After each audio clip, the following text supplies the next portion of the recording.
मैं बस ज़्यादातर चीज़ें हमने जो स्टेटमेंट दी है उसके अंदर भी मेंशन कर दी हैं, बट मैं दो तीन चीज़ें आपको जो है वो आपकी खिदमत में पेश कर देता हूँ। पहली बात तो ये कि पिछले साल हमारा जो इन्फ्लेशन था, जो फिस्कल ईयर ख़त्म हुआ है, हेडलाइन इन्फ्लेशन एवरेज जो है वो 4.5% रहा, जो कि गवर्नमेंट का भी वही टारगेट था 5 to 7%, तो उससे स्लाइटली नीचे की साइड पे था, but was close to the target. जो 5 to 7%, तो उससे स्लाइटली नीचे की साइड पे था, but was close to the target. जो नेक्स्ट ईयर के लिए हमने उसकी प्रोजेक्शन है वो भी मैं आपसे बाद में शेयर करता हूँ, लेकिन जो इसमें जो कंट्रीब्यूटरी फैक्टर्स थे, ओबियसली एक तो फूड इन्फ्लेशन जो है उसमें काफ़ी ड्रास्टिक पिछले साल जो है वो कमी आई, और उसके साथ साथ जो है वो जो कोर इन्फ्लेशन है जो कि ज़्यादा स्टैटिक रहता है और उसमें कमी कम होती, तो उसमें भी आहिस्ता आहिस्ता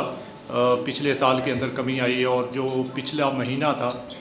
जून का महीना, उसमें ये कम हो गए तो अब 7.2% के करीब आ गया कोर इन्फ्लेशन। और इसी तरह जो हमारा हेडलाइन इन्फ्लेशन है पिछले महीने जून में ये 3.2% था। तो आपने देखा होगा कि अप्रैल के अंदर जो है वो इन्फ्लेशन हेडलाइन जो है वो बॉटम आउट हुआ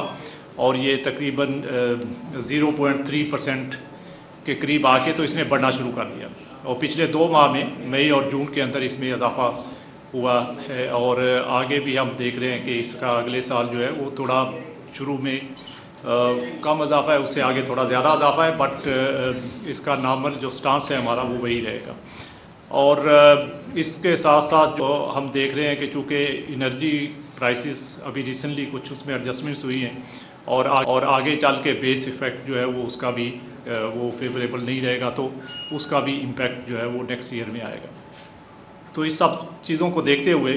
कमेटी ने ये डिसाइड किया, और उसके अलावा बाकी के जो हमारे इंडिकेटर्स हैं जिसमें ख़ासकर जो है वो एक्सटर्नल अकाउंट की हमारी सिचुएशन है उसको भी रिव्यू किया,